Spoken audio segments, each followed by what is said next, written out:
Yo,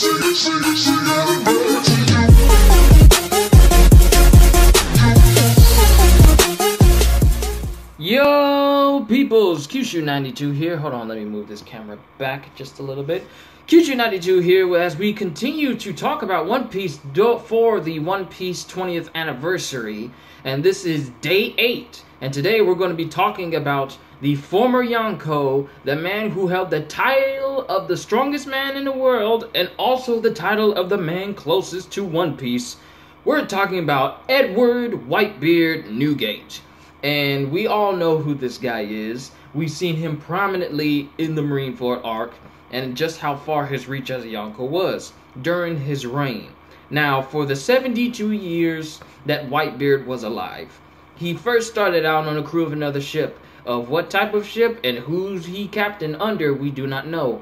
But growing up on the ship, when he was younger, he had the dream of just having a family. Just purely a family, while the rest of his crew members that were alongside him were interested in treasure and riches. He was more interested in starting a family, because that to him was the greatest treasure. So when he became more prominent in his years, gaining his epithet of the white beard, because in his earlier years he just had blonde flowing hair, classic plowed face, but no mustache. So when he grew up and got older, he grew out his mustache, which he soon became known by, and then started his own crew. And due to his strength, he became a Yonkou. Now, when he was younger, he pretty much was the same normal size as any normal human. But when he got older, he had a very significant growth spurt. As is the case with a lot of One Piece characters. And pardon me if I hiccup, I sort of did it at the beginning. I think I'm good, though. But later in his years, he started his own crew under the name of the Whitebeard Pirates. And he has had plenty people who he's... And it really isn't... It's more than just your convention... His crew was more than just your conventional pirate crew. When he started out, he named them all his sons. And in retrospect, all of his crew members who had so much respect for him called him Pops, or Oyaji in the Japanese dub.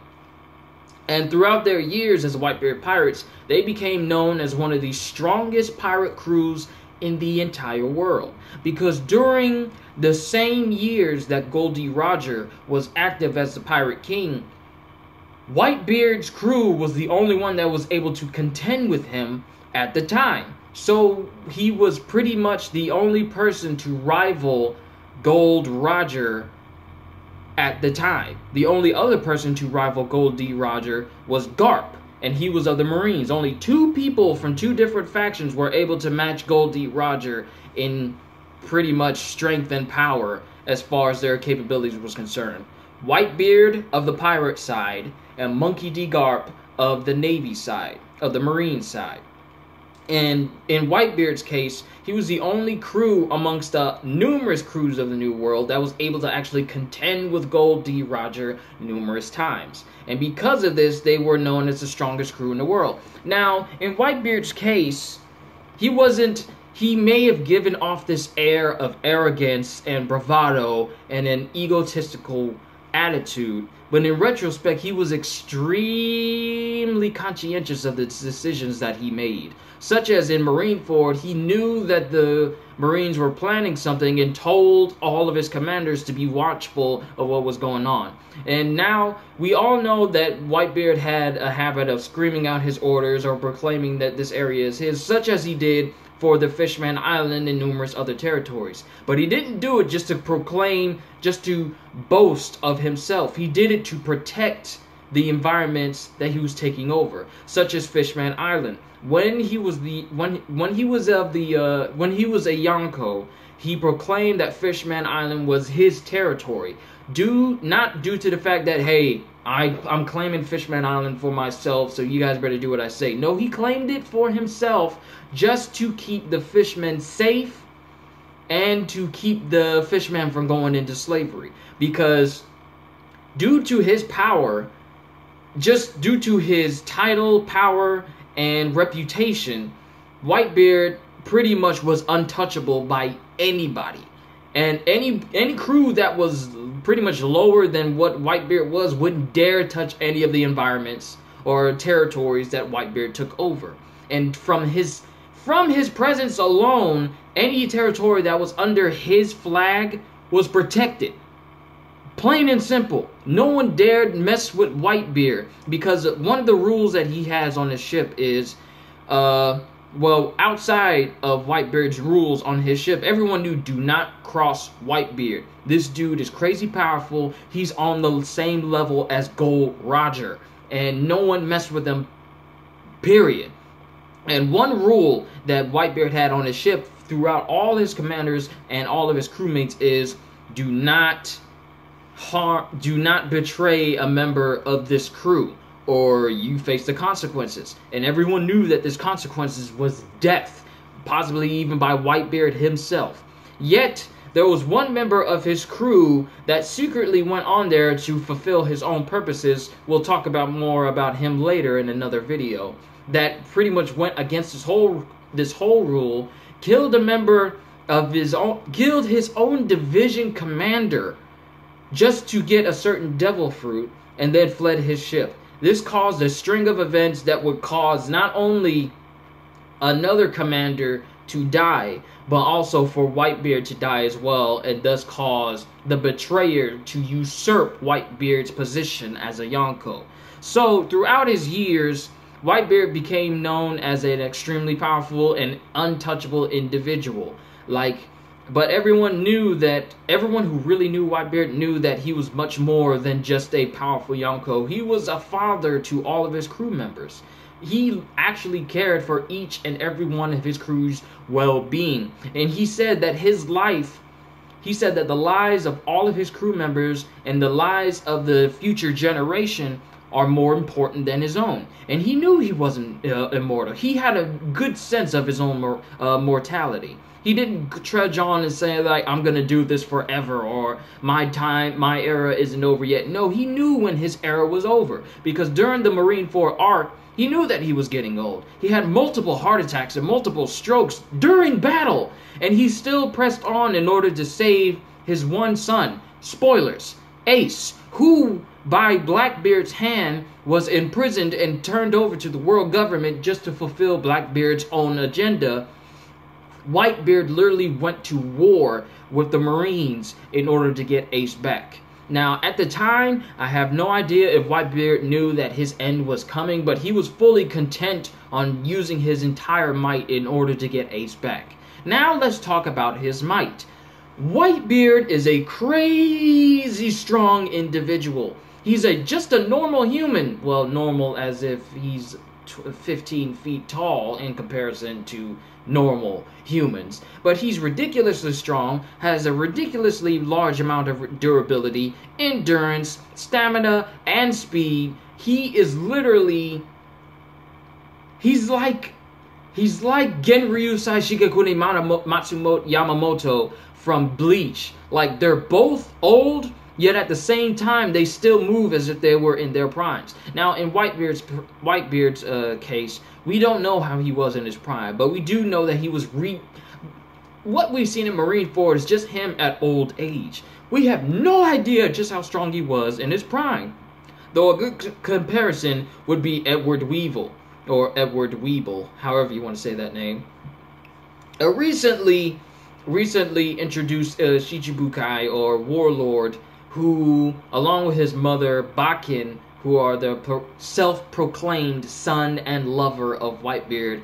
I don't buy that for a second, because Whitebeard ain't gonna hit nothing that ugly. So, but in comparison, Kizaru himself, after we see him in the time skip, says that Edward Weevil is at the same strength of Whitebeard in his prime. So whatever we see Edward Weevil do, that's pretty much a good comparison to how Whitebeard was when he was younger. We have yet to see Edward Weevil do anything more than slowly destroy the remainders of Whitebeard's crew, because after the time skip, after the war for Marineford was over, Whitebeard was dead, Ace was dead, and both of their bodies was buried at a yet unnamed location, yet Sabo was able to find it easily. But after all that was said and done, the remainders of the Whitebeard crew along with Marco and all the other commanders, they faced the Blackbeard pirates in what is known as the Payback War. And even though they fought valiantly, they were brutally defeated by the Blackbeard pirates. And after that, the Whitebeard crew members are completely scattered throughout the New World. We have no idea where they are, yet Inuyasha and Nekomamushi seem to know where Marco is, so hopefully we get to find out what happened to Marco. And hopefully Marco's still in one piece. He's awesome. But after all is said and done of the Whitebeard pirates, they're completely scattered. They were defeated by the Blackbeard pirates during the Payback War, and now they're just scattered throughout the winds. We have no idea where everyone else is. We don't know if they're okay. We don't know what's going to happen to them. But we do know that they're being one by one hunted down by Edward Weevil in order to gain all the treasure that they had. Little do they know that treasure was not an important thing for the Whitebeard pirates. It was more of a family deal. So I highly doubt they're going to be pleased when they find out that the Whitebeards don't have as much treasure as they were once believed to have. But in terms of strength, and I sort of went off a little bit, I apologize. In terms of strength, Whitebeard was unmatched by anybody except for Gold Roger himself. And whether this was during his prime or during his final years, but we clearly see that Whitebeard had not only the strength, but the capability to take on the admirals, which are the Marines' top fighters in their fighting force. And he was able to go toe-to-toe with both Aokiji and Kizaru and Admiral Akainu. Akainu taking pretty much the brunt of his strength, especially when my Whitebeard got mad, extremely upset. Because Akainu was the one who killed Ace, which was pretty much the whole purpose behind the war itself between Whitebeard and the Marines. Akainu was the one who killed Ace by a magma fist through the chest. And this, in turn, not only caused Luffy to lose consciousness due to sheer shock, but also pretty much unfurl the entire wrath of Whitebeard. Like, Whitebeard just completely put caution to the wind and focused solely on going after Akainu. And at the time, Whitebeard was sort of letting the rest of his crew members know to stay away from me because I don't want you guys to get caught up in his power. His whole crew knew his abilities, because his abilities are the Quake fruit, the Gura no Mi, which is essentially his ability to cause quakes in the worlds around him. I pretty much talked about this in my Devil Fruits video. But his mastery over the Quake fruit allow him to not only systematically take out some of the big giant fighters of the Marines, but he was also able to keep himself from being frozen by Aokiji and also make it so that his remaining crew members could escape after all was said and done near the tail end of the war. But his capabilities were enough for he was pretty much able to contend with all of the admirals in their own rights when they tried to face him. Like with Aokiji, he tried to freeze Whitebeard, but Whitebeard used his abilities' vibrations to uncase himself from ice. When he faced Kizaru, it was kind of annoying because Kizaru kept disappearing on him, but at the same time, when Kizaru tried to get away from Whitebeard and go after Luffy, Whitebeard pretty much stopped Kizaru from teleporting by, I guess, using Haki in his Basento, which is another weapon of his. It's a long pole halberd-like weapon, and he was able to imbue his weapon with his Quake abilities. And in Akainu's case, he was able to easily, contend with Akainu, even though Akainu got in some good licks, especially the final lick between him and Whitebeard, where Akainu uses his ability to claw off a portion of Whitebeard's face, where his mustache and left side of his face is gone. And now it may not look that way in the video because the way it looks to me is like a complete mirror image, but the entire left side of his face was gone. Mustache gone, left eye gone, like literally clawed off a portion of his head. Yet at the same time, he was still able to fight. That speaks on endurance in Whitebeard's case. Like, how can you get half of your head clawed and burned completely off and then still fight? And even though prior to that he got punched in the chest by Akainu, with his magma power, and it burned his insides, and yet he was still fighting despite that. And then later on, when he's facing Blackbeard, he gets a couple of good licks on Blackbeard, but then Blackbeard cowardly has the rest of his crew members come in and just completely murder Whitebeard. And then Whitebeard is just standing there taking it. And even after all that is said, he still mouths off to Blackbeard, saying that Blackbeard is not the one that Roger is waiting on. And some people have speculated that Blackbeard might not be a true D, or might not be a person who truly carries the will of D.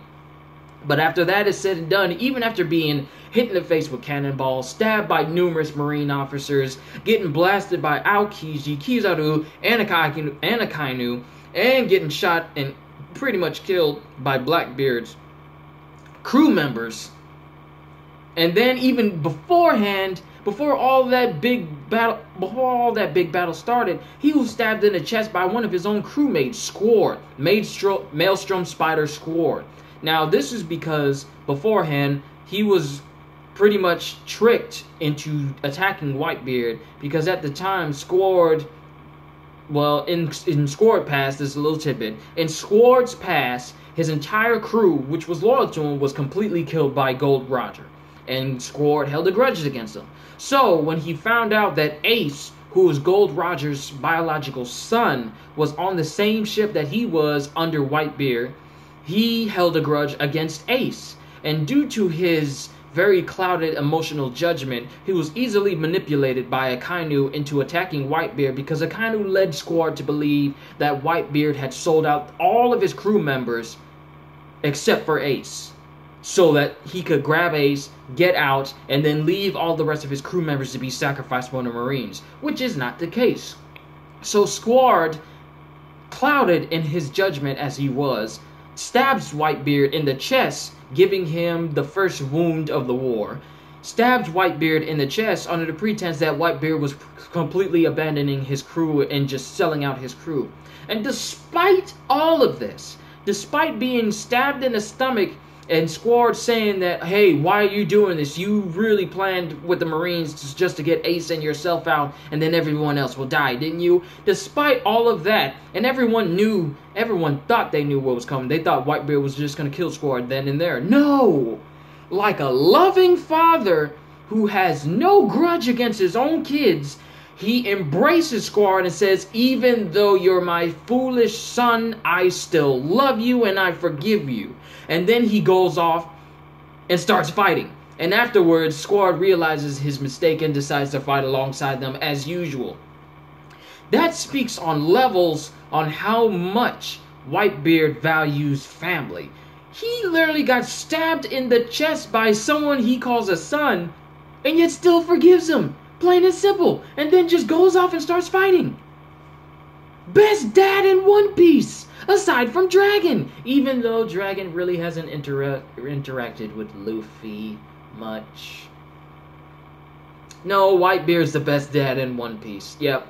Whitebeard's the best dad in One Piece. Like, this dude literally went to war to save his own son. And even after, and I'm back to Blackbeard, even after Blackbeard's crew brought him to pretty much the last moments of his life, Whitebeard let out one of the greatest proclamations in One Piece, and this not only insulted the Marines, but also caused pirates around the world to get even more motivated in droves. He literally proclaimed that One Piece does exist!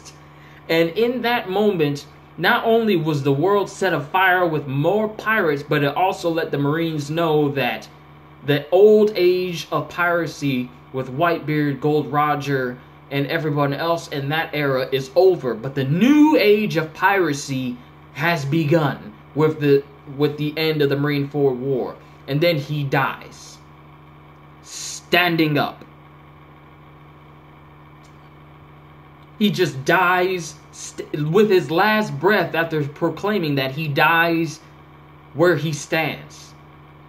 Still holding his Pacento in one hand, and then in the anime's take, and I may have to read the manga as well, you see that he has, amongst all the scars he has over the front of his body, there isn't a single scar on the back of his body. Why? Because during his entire life, he has never retreated from fighting. And that's it. And then Shanks comes and claims the bodies of both Ace and Whitebeard because he says that you shouldn't, as far as the war is over, there's no need for you to disrespect the bodies of Whitebeard and Ace anymore. And of course, Sengoku, being pretty much the only sensible Marine, a high-ranking official at the time, alongside Garp, though Garp was really ready to kill Akainu because of what Akainu did to Ace. But Sengoku, the former fleet admiral of the Marines, was sensible enough to say, okay, I'll take responsibility, just take their bodies and go. And the war ended, and thus end the legacy, pretty much the legacy of Whitebeard, Edward Whitebeard Newgate. And thus started the evil reign of one Marshall D. Blackbeard Teach. Or I could have phrased that differently. Marshall D. Teach, also known as Blackbeard. Yeah, that's better. And as far as the Whitebeard pirates in general, like I said, they're scattered to the winds. We have no idea where they are. Hopefully they're still alive. But only time will tell whether we find out if the Whitebeard pirates still has that same fire they did when their former captain and commander were still alive. I hope you all enjoyed yourselves. Can't wait to see you in the next One Piece video. And as always, later, peoples.